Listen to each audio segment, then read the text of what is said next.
Video này dành cho những bạn yêu thích làm đẹp, đặc biệt là những cô gái tuổi teen đang rất là loay hoay, không biết mình nên làm thế nào để có thể cải thiện bản thân từ bên trong lẫn bên ngoài để trông thu hút hơn, xinh đẹp hơn. Nếu bạn không đẹp hơn, hãy quay trở lại đây và bắt đèn săn.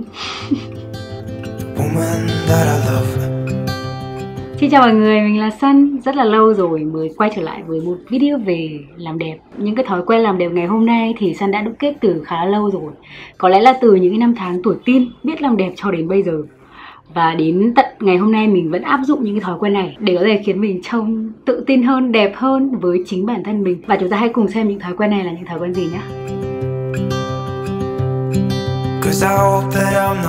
Điều này là một điều vô cùng quan trọng mà có lẽ là không ai nói với bạn. Đấy chính là bạn phải cảm thấy ổn với chính mình trước. Phải cân bằng tâm lý trước khi bước vào những cái thói quen tiếp theo. Nếu như chúng ta so sánh mình với hoa hậu, chúng ta không đẹp bằng họ, chắc chắn rồi. Nhưng mà chúng ta là duy nhất, chúng ta là phiên bản duy nhất và không có một ai thứ hai giống chúng ta cả. Và đấy đã là một cái điều vô cùng giá trị của mỗi con người đang tồn tại trên cái thế giới này rồi. Cảm thấy ổn với chính bản thân mình đấy là khi bạn nhận ra được là tôi có khuyết điểm, tôi có ưu điểm, nhưng mà tôi biết nhìn vào cái ưu điểm của mình để cố gắng và hạn chế những cái khuyết điểm. Thay vì là chúng ta cảm thấy tệ với chính mình và chúng ta nghĩ là tôi sẽ phải sống như vậy đến suốt cuộc đời. Có thể là chúng ta sinh ra không được may mắn có một cái body chuẩn, có một cái gương mặt đẹp, nhưng mà chúng ta vẫn luôn có cách để có thể cải thiện bản thân mình và sống một cuộc sống mà chúng ta mong muốn. Có thể là bây giờ các bạn đang vô cùng tự ti vì làn da mụn của các bạn, vì chiều cao của bạn, vì vòng eo hay là vòng ngực của các bạn. Nhưng mà cách mà Sun thực hành để có thể cảm thấy ổn về chính mình đấy chính là mình mỗi sáng khi mà mình thức dậy, mình trân trọng vì mình đang có cái cơ thể, mình yêu cả những cái điều không hoàn hảo. Vậy nên điều đầu tiên nó quan trọng là như vậy. Chúng ta sẽ hiểu được giá trị của cái đẹp ở đây chính là từ sâu bên trong chúng ta trước. Rằng là tôi chấp nhận những cái điểm yếu của mình đấy và tôi chắc chắn sẽ cố gắng hơn để có thể sống một cuộc sống tốt hơn. Và đặc biệt Sun muốn gửi gắm đến tất cả các em gái tuổi teen. Đấy chính là kể cả khi mà không nhiều người theo đuổi các em ở cái lứa tuổi cấp 2, cấp 3 ấy, cái điều đấy nó không nói lên được điều gì cả. Ok? Hãy chuẩn bị một cái tâm lý vững vàng, sẵn sàng rằng tôi đủ và tôi sẽ cải thiện bản thân mình dựa trên những cái ưu điểm của mình. Và ok, có nhiều người xinh đẹp hơn tôi đấy, nhưng mà không có ai giống tôi cả. Và cũng từ thói quen chúng ta cảm thấy ổn về chính mình ấy, thì chúng ta sẽ rất ít khi so sánh mình với người khác. So sánh mình với cô bạn thân xinh đẹp rất là nhiều người theo đuổi chẳng hạn. Bản thân mình của bây giờ muốn gửi gắm đến bản thân mình những năm 16 tuổi. Đấy chính là bạn xinh đẹp và tự tin hơn những gì bạn nghĩ về chính mình. Và việc mà các bạn thay đổi về cái suy nghĩ, về cái mindset của mình trước thì chắc chắn theo thời gian bạn sẽ đẹp hơn. Nếu bạn không đẹp hơn, hãy quay trở lại đây và bắt đèn săn.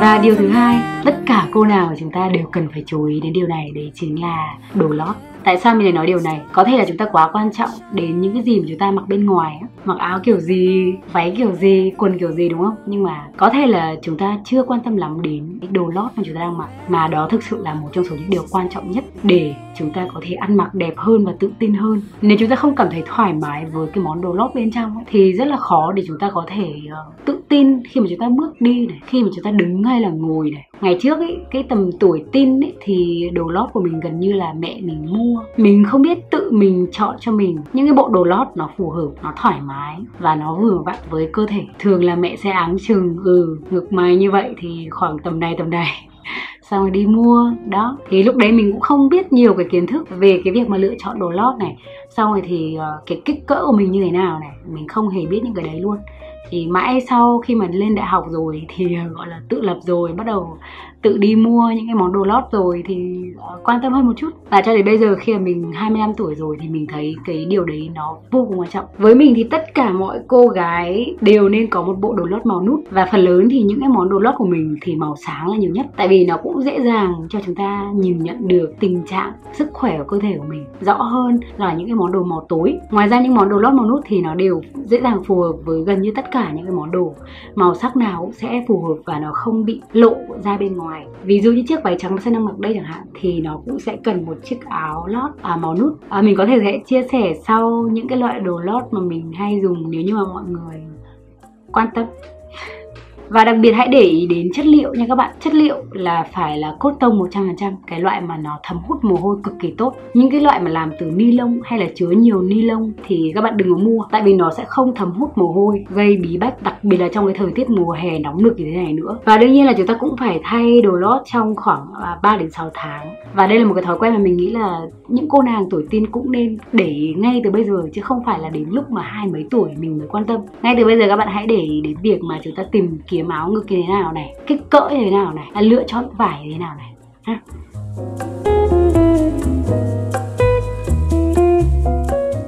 Tiếp theo là về thói quen skincare. Đây có lẽ là một trong số những điều mà các bạn quan tâm nhiều nhất, các bạn hỏi mình rất là nhiều. Ok, mình biết là các bạn hay hỏi mình là chị ơi, em nên sử dụng cái sản phẩm gì cho tuổi 16? Hay là em nên dùng kem chống nắng gì cho tuổi 15? Thì thực ra từ trước đến giờ ấy, mình không skincare theo tuổi, mà mình áp dụng skincare theo vấn đề của da. Có nghĩa là mình sẽ lắng nghe cái làn da của mình và sử dụng những sản phẩm nó phù hợp. Trước khi chúng ta dậy thì gần như chúng ta sẽ không bị gì cả, đúng không? Da rất là đẹp. Nhưng mà sau tuổi dậy thì và trong tuổi dậy thì sẽ có rất là nhiều vấn đề xảy ra. Đặc biệt là những vấn đề về mụn này, dầu rất là nhiều này. Và ví dụ như Sun bây giờ thì sẽ bắt đầu lão hóa hơn, nếp nhăn rồi các thứ thì sẽ cần phải chăm sóc da theo cái vấn đề của mình. Vì vậy nên bản thân mình cũng sẽ có một vài những cái sản phẩm skincare, nói chung là nó không quá nhiều đâu. Mình không sử dụng quá nhiều skincare, nhưng mà mình sẽ có những sản phẩm skincare cho những ngày da mình khỏe, và có những sản phẩm skincare cho những ngày da mình yếu hoặc là có mụn. Đương nhiên là về skincare thì chúng ta cần phải am hiểu da của mình trước. Và dạo gần đây thì Sun có sử dụng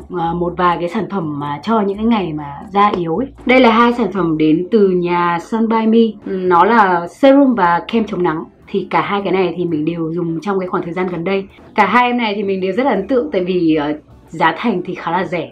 Nói chung so với một số những sản phẩm khác trong cái chu trình dưỡng da của mình thì nó đã rất là rẻ rồi, nhưng mà nó có hiệu quả trên làn da của mình. Bình thường làn da mình không có gặp nhiều vấn đề lắm. Tuy nhiên thì khi gặp vấn đề là cần phải sửa chữa ngay lập tức. Đây là một em serum với tinh chất ốc sen, giúp làm dịu da, dưỡng ẩm, lấy lại sức sống cho da, cung cấp dưỡng chất và phục hồi da nữa. Nên là những lúc mà da yếu là mình rất là thích sử dụng em này. Mùi hương thì khá dễ chịu và thấm rất là nhanh. Ngoài ra trong serum này còn có một số những thành phần rất là tự nhiên như là cây sô thơm này, vỏ cây liễu này. Và điểm đặc trưng của em này đấy chính là cái chất nhầy của ốc sen đen. Nói chung là nếu như các bạn sử dụng sau khoảng 1 tuần, 2 tuần thì các bạn cũng sẽ cảm nhận cái da của chúng ta nó được cân bằng hơn này, nó được phục hồi hơn này. Ngoài ra thì trong những ngày mà mình có mụn ấy thì mình cũng sử dụng luôn cái miếng dán mụn này của Sun by Me.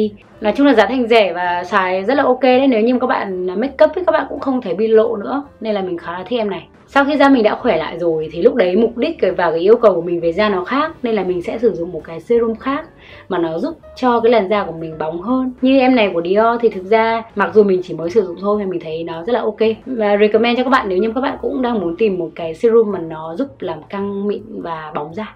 Đây là một trong số những em kem chống nắng mà mình cực kỳ yêu thích trong cái khoảng thời gian gần đây. Bôi lên giống như kiểu mình đang bôi kem dưỡng vậy. Nó không hề có một cái cảm giác nhờn rít luôn. Cái mùi của nó thì khá là thơm, nhẹ nhàng thôi, mùi cam rồi có cả mùi tinh dầu tràm trà nữa. Nếu như mọi người thích một cái kem chống nắng mà nó nhẹ này, nó không gây kích ứng này, phù hợp với làn da nhạy cảm thì đây là một cái sự lựa chọn rất là tuyệt vời luôn. Cũng giống như em serum thì em này cũng có Trucica là thành phần độc quyền của nhà Sun by Me, bao gồm những cái loại như là tea tree hay là centella, nên là nó đưa đến một cái sự dịu mát cho da, nên là mình cảm thấy rất là thích hợp để sử dụng vào mùa hè này.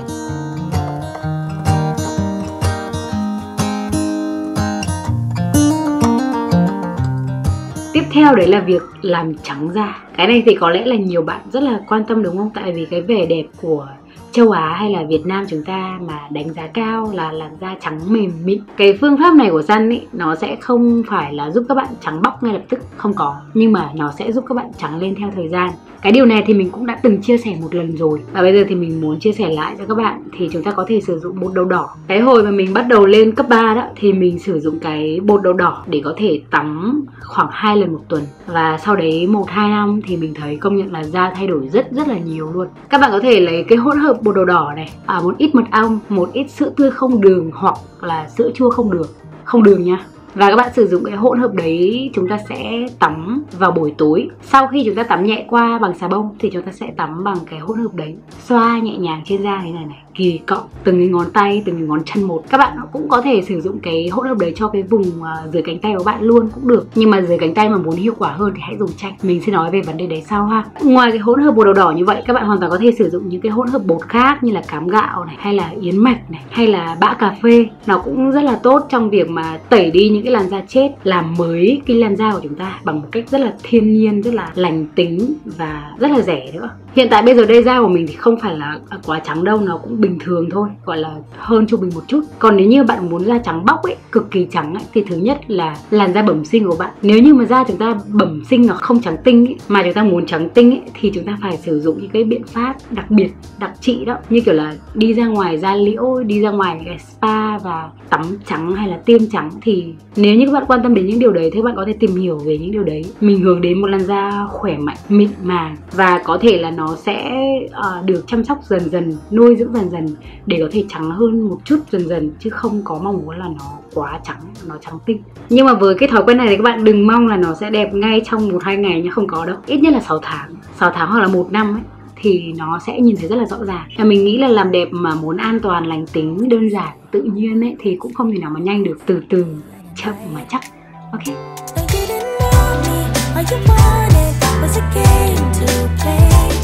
Điều tiếp theo đấy chính là việc chăm sóc răng mỗi ngày. Răng là một trong số những thứ mà nó rất là đắt các bạn. Sau này các bạn muốn làm răng kiểu làm răng sứ này, hay là sửa chữa răng, nói chung tất cả những cái thứ thẩm mỹ về răng ấy, nó rất là đắt. Điều đấy không có nghĩa là các bạn có nhiều tiền thì các bạn không cần phải lo lắng. Mà nếu như chúng ta chăm sóc răng từ những khi mà chúng ta còn trẻ thì sau này nó cũng sẽ đỡ hơn rất là nhiều. Trước đây thì thực ra mình cũng đã có cái khoảng thời gian mà khá là lười ấy.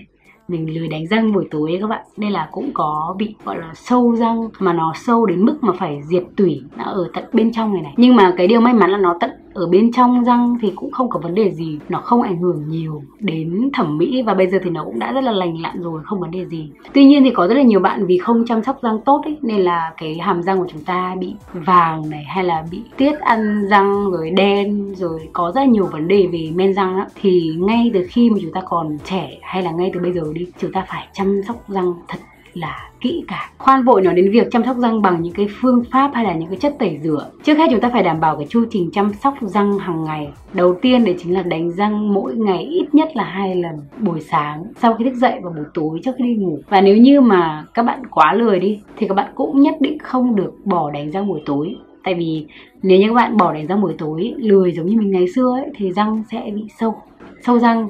Thì cái điều quan trọng là nó sẽ đưa đến một cái mùi hương rất là đậm đà. Đương nhiên là mùi hương đấy sẽ khiến bạn vô cùng gọi là mất điểm. Chú ý một chút về việc đánh răng là luôn luôn đánh trước hoặc là sau khi ăn ít nhất là 30 phút. Chúng ta không nên đánh răng xong là ăn luôn, hoặc là ăn xong đánh luôn, thì nó sẽ gây ảnh hưởng đến men răng. Và sau khi mà chúng ta đã đánh răng hàng ngày rồi thì điều cơ bản tiếp theo đấy chính là ngậm nước muối, xúc miệng bằng nước muối và cạo lưỡi. Chúng ta rất là dễ dàng để mua những cái dụng cụ cạo lưỡi ở ngoài những cái cửa hàng tiện lợi, hay là ở siêu thị cũng có luôn, nhưng mà nhiều người thì không có để ý đến cái điều này. Nước muối thì đương nhiên rồi, rất là dễ để mua này, giá rất là rẻ này, và chúng ta sẽ xúc miệng nước muối hàng ngày. Có thể là chỉ là buổi tối thôi cũng được, sau khi mà chúng ta đánh răng ấy, hoặc là sáng sớm khi mà chúng ta thức dậy, chúng ta có thể ngậm nước muối khoảng vài phút. Tại vì khi mà chúng ta đánh răng ấy, nó chỉ sạch ở răng thôi. Thậm chí nếu như chúng ta không biết cách đánh răng ấy, chúng ta sẽ không thể nào đánh sạch hết tất cả những cái bề mặt răng được, chưa kể đến việc làm sạch lưỡi và khoang miệng. Vậy nên chúng ta phải cần ngậm nước muối, xúc miệng nước muối và cạo lưỡi để đảm bảo là miệng của chúng ta hoàn toàn sạch sẽ và thơm tho. Việc mà chúng ta chăm sóc cho hàm răng của mình ấy, thì nó sẽ khiến chúng ta có một cái men răng khỏe. Đương nhiên là khi mà sinh ra chúng ta không thể nào ai cũng sẽ có một hàm răng đều, thì chúng ta có thể dùng một vài cách như là việc niềng chẳng hạn. Thì nếu như mà niềng được thì các bạn hãy cứ niềng, tìm hiểu và niềng luôn. Tại vì là hàm răng nó vô cùng quan trọng, nó thực sự là rất quan trọng. Trong những cái tip trước đây San đã từng nói là các bạn hãy cười nhiều lên này, cười để tạo một cái sự thiện cảm ấy. Thì nhiều bạn cũng bảo là ôi răng em rất là xấu nên là em rất là ngại cười. Thì đấy là một cái thiệt thòi cho chúng ta rồi, đúng không? Chúng ta hãy đi làm răng và chăm sóc cho cái hàm răng của mình. Và đương nhiên thì để bảo vệ cái men răng của mình ấy, thì chúng ta còn phải có một vài những cái gọi là ăn uống hàng ngày. Phải để ý xem là những cái loại như thế nào thì nó sẽ phá hủy men răng, như kiểu là hút thuốc, uống những cái loại nước có nhiều đường hay là nhiều chất chất tạo màu thì chúng ta hãy chú ý một chút và bắt đầu tìm hiểu nhiều hơn. Tại vì thực ra một vài phút thì Sun không thể nào nói hết được tất cả, nhưng mà các bạn hoàn toàn có thể bắt đầu bằng việc quan tâm đến hàm răng của mình hơn và tìm hiểu kỹ hơn là mình nên làm thế nào để có thể chăm sóc răng của mình.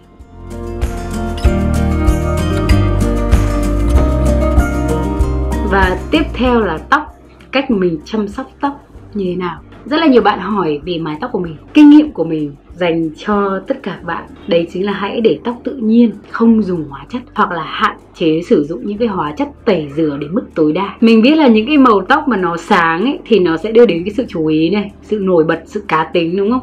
Ngày xưa thì mình cũng đã từng tẩy tóc và nhuộm cái màu nâu rêu khói đó.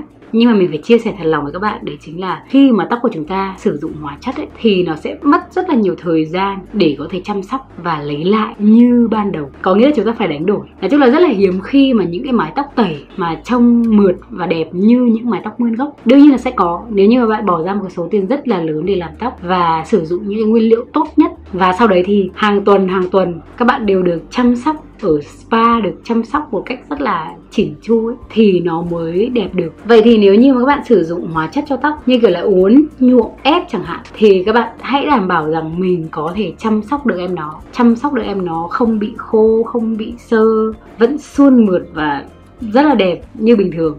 Còn nếu không ấy, thì các bạn hãy hạn chế tối đa và giữ tóc nguyên bản. Như tóc của Sun hiện tại ấy, thì cái phần dưới này các bạn vẫn thấy là nó hơi cong, tại vì là mình đã uốn được 1 năm rồi. Và cái phần dưới này là cái phần mà còn lại của cái phần uốn đấy.